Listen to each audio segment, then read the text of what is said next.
महाराष्ट्र से लगी सीमा पर स्थित बालाघाट जिले में स्वच्छता अभियान जोर शोर से चल रहा है। स्वच्छ सर्वेक्षण 2026 के तहत बालाघाट नगर पालिका परिषद शहर को स्वच्छ, सुंदर और पर्यावरण अनुकूल बनाने के लिए लगातार नवाचार कर रही है। घर घर से गीला और सूखा कचरा अलग अलग एकत्रित किया जा रहा है। वहीं जन भागीदारी के माध्यम से स्वच्छता अभियान को जन आंदोलन का रूप दिया जा रहा है। शहर में कबाड़ से जुगाड़, आकर्षक पार्क, मूर्तियां और टॉय ट्रेन जैसे पहले भी लोगों का ध्यान आकर्षित कर रही है। देखिए रिपोर्ट। नगर पालिका परिषद बालाघाट के नागरिकों को स्वच्छता के प्रति जागरूक कर रही है। लोगों से अपील की जा रही है कि वे गीला और सूखा कचरा अलग अलग रखें, कचरा इधर उधर ना फेंकें और केवल निर्धारित कूड़ेदान का ही उपयोग करें। नगर पालिका का कहना है कि स्वच्छता की शुरुआत प्रत्येक घर से होती है और इसमें हर नागरिक की भागीदारी आवश्यक है। स्वच्छता अभियान के अंतर्गत नगर पालिका परिषद बालाघाट से कचरा उठाने वाली गाड़ी प्रतिदिन आती है और सूखा कचरा, गीला कचरा दोनों अलग अलग डाला जाता है और गाड़ी प्रतिदिन आती है। और मोदी जी ने जो स्वच्छता अभियान शुरू किया है वो लगातार हमारे बालाघाट शहर में निरंतर चल रहा है, इसलिए हम मोदी जी का बहुत बहुत धन्यवाद देते हैं। हमारे यहाँ नगर पालिका की सर्विस बहुत अच्छी है। डेली आते हैं, कभी भी कोई भी गंदगी नहीं पाई जाती है वार्ड में। और गीला कचरा, सूखा कचरा हम सब अलग अलग डब्बे में डालते हैं। सफाई का हमारे मोहल्ले वासी, वार्ड वासी पूरा ध्यान रखते हैं।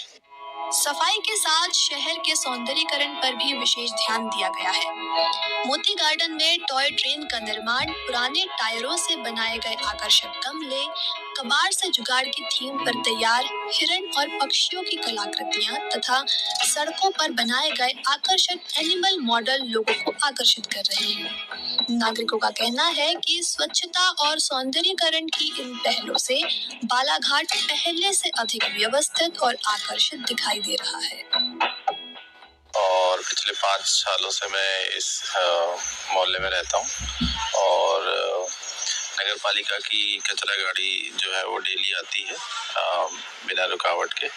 और लगभग ये एरिया सबसे साफ सुथरा एरिया है और जहाँ हम जब गाड़ी डेली आती है तो हम सूखा और गीला कचरा अलग अलग रखते हैं और जिसका ये निष्पादन शहर के बाहर करते हैं। ये स्वच्छता के लिए हर रोज कचरे की गाड़ी आती है।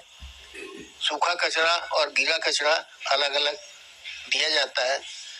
15 साल पहले गाड़ी नहीं आ पाती थी उतनी, तब कचरा रहता था, लेकिन अब नियमित 15 साल से गाड़ियां आ रही हैं और कचरा रोज उठता है। हमारे जो नगर में हमारे द्वारा घरों पर जा जाके हमारा कचरा वाहन द्वारा गीला कचरा, सूखा कचरा अलग अलग पृथक रूप से लिया जाता है एवं हमारे वाहनों द्वारा कचरा को सेग्रीगेशन कर हमारे श्रमिकों द्वारा अलग अलग पृथक्करण कर कंपोस्टिंग पिट में उसको परिवर्तन डालकर खाद के रूप में परिवर्तित किया जा रहा है। एवं हमारे यहाँ